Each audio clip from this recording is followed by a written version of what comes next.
discernimiento, conociendo la diferencia entre el bien y el mal, lo bueno y lo malo. ¿Qué dices, John? Bueno, el mensaje que traigo y quiero darle a las personas hoy, bueno o Dios, son sinónimos porque hoy parecen serlo. Cuando dices bueno, las personas suponen que es Dios. Pero la Biblia nos dice en Hebreos capítulo 5 que la única forma de reconocer entre el bien y el mal es con discernimiento. Si ves al rey Salomón antes de comenzar su reinado, él clamó a Dios: dame un corazón que discierna entre el bien y el mal. Si el bien es tan obvio, muy directo, ¿por qué tenemos que discernirlo para entenderlo? ¿Y sabes qué es lo más importante para mí? Es la revelación que están a punto de oír, que tal vez es una de las más importantes que obtendrás entre ahora y el tiempo en que vayas a casa o Jesús regrese. Esa revelación vino de forma sobrenatural a John Bevere. Y tienes un libro bestseller, 1,5 millones de copias, La trampa de Satanás, y todos conocen a John Bevere y este libro. Pero necesitó una revelación sobrenatural de Dios para que lo entendiera. ¿Qué pasó? Bueno, esto comenzó hace años. A finales de los 90 iba a Suecia y recuerdo que aterricé y mi anfitrión me recogió y dijo: John, no sabes esto, pero una mujer muy famosa que era conocida en todo el mundo murió anoche en un accidente automovilístico trágico. Estaba impresionado, sin palabras. Ella era hermosa, tenía una gran personalidad, la amaban sus fans y estaba usando su belleza y su influencia para ayudar a las víctimas de minas terrestres. Ayudaba a las víctimas que eran pobres y necesitadas y a víctimas de la injusticia social. Y recuerdo que vi las noticias sobre personas que estaban llorando en sus rejas, llorando en la nación. Y sentí dolor por 2 o 3 horas y pensé: hablaré ante 6,000 personas y tengo que prepararme para el servicio, y apagué el televisor. Y sí, sentí que mi dolor era un error. Así que fui al final de mi cama en Suecia y me arrodillé a los pies de la cama y dije: Dios, siento que me equivoco, que está mal. Y escuché claramente, y este es el aspecto sobrenatural de esto. Dios dijo: lee Apocalipsis 18. Escuché eso tan claro y comencé a leer el Apocalipsis 18 y llegué a los versos 7 y 8, donde dice: en la medida en que se glorificó a sí misma y vivió lujosamente, en esa misma medida dale tormento y sufrimiento. Pues fuerte es el Señor, Dios quien la juzga, y sentí un cubetazo de agua helada porque soy fan de esa mujer. Y dije: Dios, ¿cómo puedes usar esas escrituras para hablarme sobre esa mujer? Y dije: Dios, todo lo que ha hecho está ayudando a las víctimas de minas, a los pobres. Y el Señor dijo: ella presumió su adulterio con todo el mundo. Ella abiertamente se rebeló contra la casa a la que eligió someterse. Y dije: pero Dios, todo el bien que ella hizo. Y escuché tan claro. Y eso ha cambiado mi vida, Sid. El Espíritu Santo habló. Y dijo: hijo, no fue la parte mala del árbol del conocimiento del bien y el mal lo que atrajo a Eva, fue el lado bueno. Y cuando escuché eso, fui a mi Biblia, a Génesis 3, y vi estas palabras. Cuando la mujer vio que el árbol era bueno, que era agradable, que era deseable para hacerla sabia. Y dejé caer mi Biblia en la cama y dije: vaya, vaya, y el Espíritu Santo me dijo: hay un bueno que es muy rebelde para mí. Y justo entonces vi todo hasta el hecho de que el hombre de pecado, el hombre de rebelión, va a engañar a las naciones. Su bondad va a ser aterradora, pero será una perfecta rebelión para Dios. Como producto de eso, de lo que comencé a darme cuenta, es que la mejor manera en la que el enemigo puede engañar a las personas, porque Jesús, los apóstoles, todos hablaron sobre el engaño en lo último de los últimos días. Jesús dijo: si es posible, incluso los elegidos serán engañados. Y comencé a darme cuenta que la persona engañada cree que está del lado de la verdad cuando en realidad no lo está. ¿Cómo el enemigo va a engañar incluso a los elegidos? Es con lo bueno. Lo que estás diciendo es que el enemigo va a envolver el engaño que obviamente reconocerías con un empaque de bueno. ¿No es lo que dices que le pasó a Eva en el Edén? La Biblia no dice que Satanás puede transformarse en un ángel de luz. Dice que sí se transforma en un ángel de luz y también sus mensajeros. No solo Satanás se transforma en ángel de luz, sus mensajeros y el mensaje de los mensajeros. Hay un mensaje afuera. Si es bueno, es Dios. No es así, Sid. A veces hay una distinción entre bueno y Dios. ¿Tuviste una revelación de que en los últimos días ese engaño ocurriría, el discernimiento entre el bien y el mal? Malaquías lo predice. El libro de Malaquías dice que en los días finales, los días justo antes de la venida del Señor, no va leyendo la Biblia esta mañana, y la Biblia dice en Hebreos capítulo 2, atendamos a las cosas que hemos oído, no sea que nos deslicemos, para que no nos apartemos. Cuando era niño iba de pesca, porque crecí cerca de un lago. Si no me anclaba, estaba pescando y 30 minutos luego miraba y no reconocía la orilla. ¿Qué pasó? Me alejé. Alejarse no pasa conscientemente, pasa inconscientemente. Si no ponemos mucha atención a lo que el Nuevo Testamento dice, lo que pasa es que nos alejamos y ahora asumimos lo que es bueno, que no es bueno en realidad a los ojos de Dios. Ahora es bueno a los nuestros y comenzamos a aceptar las verdades, que creemos que Dios está ahí, que Dios instituyó, y en realidad no es así. Tengo que decirte, cuando te escuché hablar de un área importante de recalibración, y esto podría sorprenderte, la diferencia entre Salvador y Señor. Explica eso. Bueno, en la Iglesia de América deseamos básicamente hacer que las personas oren la oración del pecador, que básicamente es recibir a Jesús. Queremos casi atraer a las personas. ¿Le darías una oportunidad a Jesús? ¿Le darías tu vida a Jesús el Salvador? ¿Repetirías esta oración conmigo? Y la palabra Salvador aparece 36 veces en la Biblia. La palabra Señor aparece más de 7,800 veces en la Biblia. ¿Dónde crees que Dios pone el énfasis? La Biblia nunca dice, debes confesar a Jesús como Salvador. La Biblia dice, debes confesar a Jesús como Señor. Jesús habla de esto. ¿Por qué me llaman Señor y no hacen lo que digo? Señor significa en suprema autoridad. Cuando lo confesamos como Señor, decimos, me pongo bajo tu autoridad suprema. Sabes, estaba en un cuarto lleno de líderes, 250 pastores, y les dije, ¿cuántos pueden ver al joven rico pavoneándose con Jesús? Se puso su Armani y su Rolex, tenía esa actitud. ¿Qué tengo que hacer para ser salvado? Todos levantaron las manos y dije, podemos ver lo que dicen las Escrituras. Marcos capítulo 10 dice, llegaron corriendo a Jesús y se arrodillaron. Yo literalmente corrí en la plataforma, era una plataforma muy grande. Me puse de rodillas y tomé al chico que me ayudaba y dije, ¿qué hago para ser salvado? Y dije, dirían que este chico tiene deseo de ser salvado. Y todos dijeron que sí. Y dije, pero el deseo no es suficiente. Porque Jesús miró la vida del hombre y vio que era algo más importante para él que Dios. Y eso era su dinero. Otras personas pueden ser su novia, su novio, pueden ser los deportes. Pero Jesús estaba más preocupado porque ese chico terminara bien que comenzara bien. Y dije, Jesús lo miró y dijo, oye, hay una cosa. Va a estar en el camino, vas a decir, oye, eres mi Señor, pero esto te llamará. En otras palabras, el dinero te llevará a una dirección diferente. Mi señorío te va a llevar a un lado, tu dinero te va a llevar a otro. Necesitas tomar la decisión ahora. ¿Qué vas a elegir? Y Jesús dijo, vende lo que tienes, porque ahora la única forma de romper esto de tu vida es soltarlo.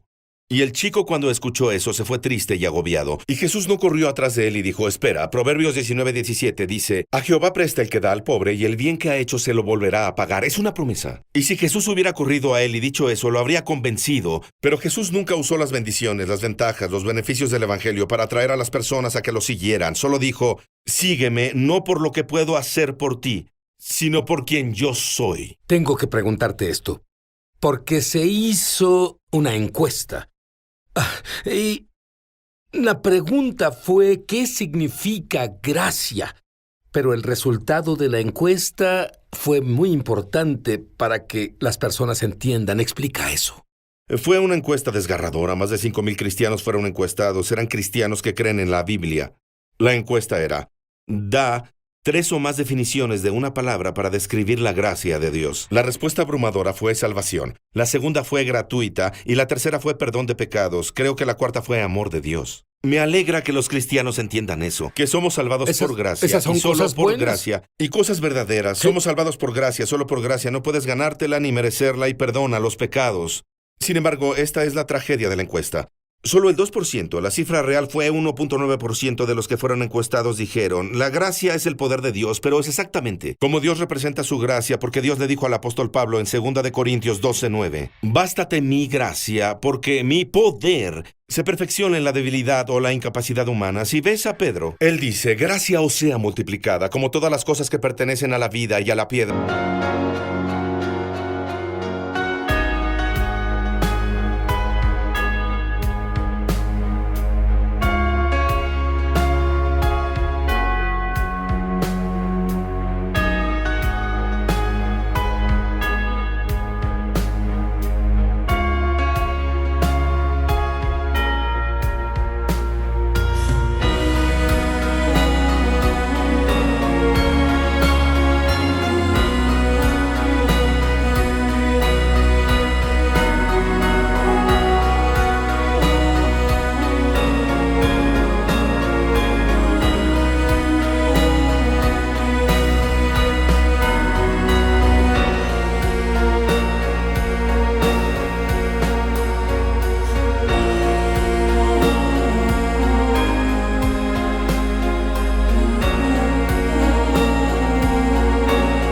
sanidad nos han sido dadas. La gracia es el poder de Dios que me da habilidad de hacer lo que no podría hacer con mi capacidad. No podría vivir una vida santa antes de ser cristiano y solía leer la Biblia y sentía una tremenda convicción porque era un buen pecador.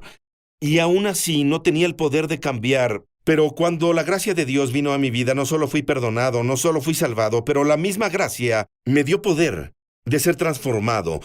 No para ser un hombre que ve pornografía y siente lujuria por otras mujeres, sino para ser un hombre que podía sentarse ahí y ser libre de eso y ver a una mujer por el hecho de que ella era la niña de su padre, no por el hecho de que era un pedazo de carne. Así que la gracia cambió lo que yo no podía. Cuando volvamos, quiero descubrir lo que la verdadera santidad bíblica es. No se vayan. Llama gratis ahora en los Estados Unidos, Canadá o Puerto Rico al número que está en pantalla para recibir el libro ungido de Sid Roth, Sanidad Sobrenatural, por una donación de $15. Fuera de Estados Unidos son $10 adicionales para gastos de envío. Pide la oferta número 1346. Fuera de estas áreas, entra a www.essobrenatural.com/1346. Durante 35 años, Sid Roth, un judío creyente en Jesús el Mesías, ha estado investigando milagros de sanidad para la radio, televisión y publicaciones. Y él ha recopilado 10 de los milagros de sanidad más excepcionales y médicamente confirmados que jamás se hayan incluido en un mismo libro. Por medio de este libro ungido, tu fe aumentará al leer estos poderosos testimonios. La unción de sanidad en cada historia salpicará de la página al tú permitir que Dios te inunde con su gloria y poder sobrenatural. Aprenderás cómo tener acceso a la sanidad para ti mismo y para otros, y mucho más. No pierdas esta oportunidad de recibir el libro ungido de Sid Roth, Sanidad Sobrenatural, por una donación de $15. Fuera de Estados Unidos son $10 adicionales para gastos de envío. Pide la oferta número 1346. En Estados Unidos, Canadá o Puerto Rico, llama gratis al número que está en pantalla o entra a www.essobrenatural.com/1346. Fuera de estas áreas, 98% de los cristianos en este país no entienden la gracia que nos da el poder capacitador de superar el pecado. Me voló la cabeza, John. Pero eso es lo importante, no solo es cuestión de conocimiento. La Biblia lo deja tan claro, Sid, que no puedes tener nada de Dios a menos que lo creas. Jesús murió por los pecados de todo el mundo. Juan 3:16 dice, tanto amó Dios al mundo que dio a su Hijo unigénito para todo el que cree. Porque una persona, tienes a dos personas, ambas fueron perdonadas. Una se irá al cielo y la otra no, aunque sus pecados ya fueron pagados. ¿Por qué? Porque esa persona no creyó. No puedes creer lo que no conoces. El 98% de los cristianos no saben que la gracia de Dios es poder. Significa que ese porcentaje intenta vivir en santidad, santos en su propia capacidad, por eso están frustrados. Si intento vivir en santidad, en mi capacidad, una de dos cosas pasará. Seré un legalista hipócrita. Un libertino cuya doctrina dice que la gracia cubre los pecados que amo y me vuelvo un hombre parado sobre terreno frágil. Pero cuando nos damos cuenta que Hebreos dice que necesitamos gracia, es una cita de Hebreos que tengamos gracia para que sirvamos a Dios de forma aceptable, gracia que me da poder. Así que creo en ese poder, me pongo al Señor Jesucristo y me quito lo viejo y creo en ese poder. Y eso produce la transformación. Y Sid, Pablo nos dice que justo antes de que Jesús vuelva, tiempos peligrosos vendrán. Piénsalo, sus tiempos eran peligrosos, lo golpearon con varas, fue azotado, fue apedreado, ¿verdad? Pero ve a mis días y lo llama peligrosos. ¿Qué hará que mis días sean peligrosos? Él nos dice, los hombres aún se amarán a sí mismos, aún serán desagradecidos, aún serán impíos, aún van a ser desobedientes a sus padres, aún van a tener falta de perdón, pero tendrán una forma de santidad, pero van a negar su poder. Van a tener una forma de cristianismo, pero van a negar la gracia de Dios que les da la habilidad de cambiar de impíos a santos, de desagradecidos a agradecidos, de falta de perdón a perdonar. ¿Y por qué? Intentan hacerlo en sus fuerzas. Lo que pasa ahora es que los líderes están tan frustrados porque las personas están heridas. Las personas están heridas, es lo que oigo de los líderes pastores. Me ven y dicen, pero John, las personas están heridas. Y yo digo que si no les damos una respuesta y no les decimos a las personas que la gracia les dará poder para vivir en santidad, vamos a darles un mensaje que los anime positivamente mientras que el cáncer del pecado siga comiéndose su vida. Y no quiero ser un doctor, predicador, que les dice a las personas que todo está bien cuando no lo está. Quiero ser alguien que puede venir aquí y darles lo que necesitan para que puedan creer y sean liberados del cáncer del pecado que se los está acabando. Porque Dios quiere no solo que seamos posicionalmente libres del pecado, quiere que vivamos libres de pecado. Bueno, hay otra cara aquí que es tan importante. ¿Por qué perdimos un temor saludable de Dios? ¿Qué es un temor saludable de Dios? Creo que es porque las personas están tan aterradas de la palabra temor. Dicen, Dios no me dio un espíritu de temor. ¡Wow! Acabas de confundir el espíritu del temor con el temor del Señor.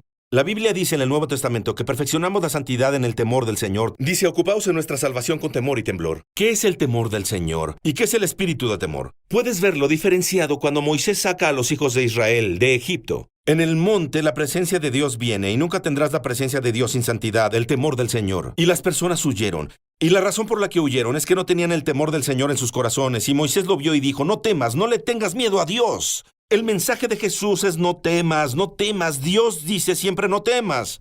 Moisés les dijo, no teman, ese es el espíritu de temor.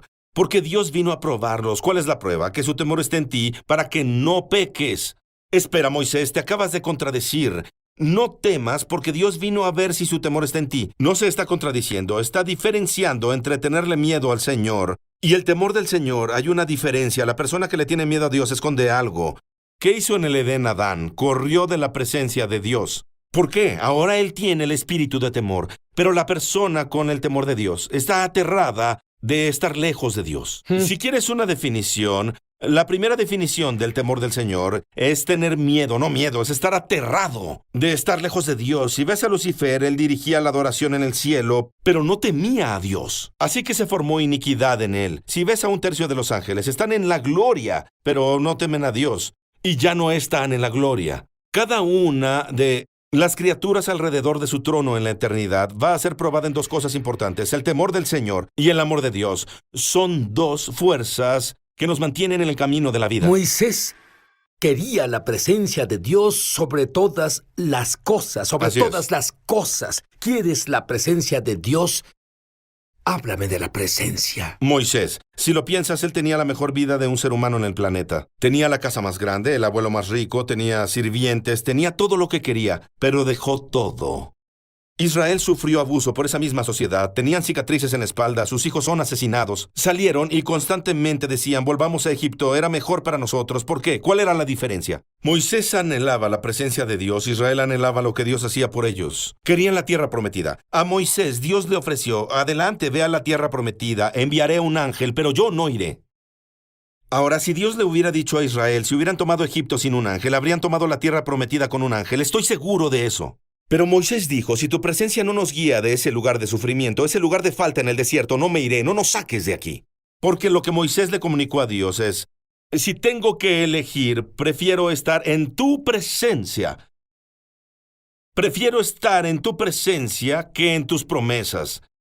Israel quería sus promesas más que su presencia. Vamos tras las promesas y no la presencia. Cuando tenemos la presencia, las promesas están ahí. Así Se es. llama favor. Mira, mi cerebro no deja de doler sobre algunas de las enseñanzas que se dan hoy, que se basan en una profecía que dice que habrá engaño en los últimos días.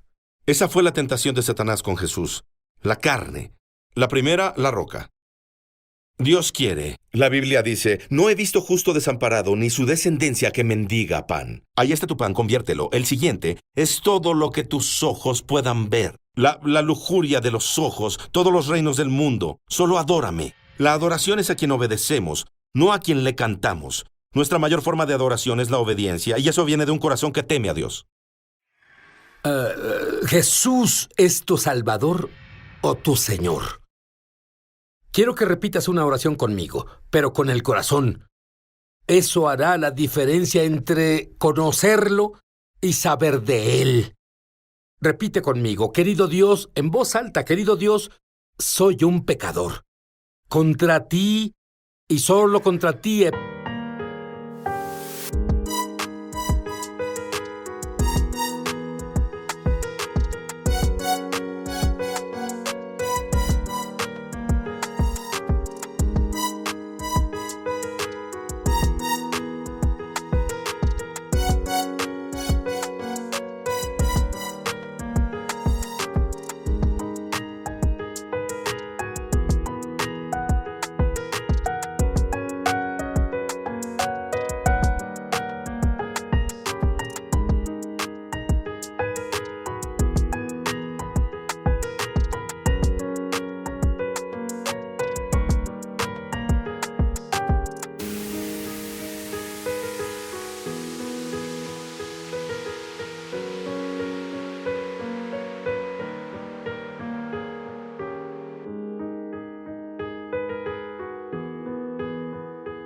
pecado y lo lamento.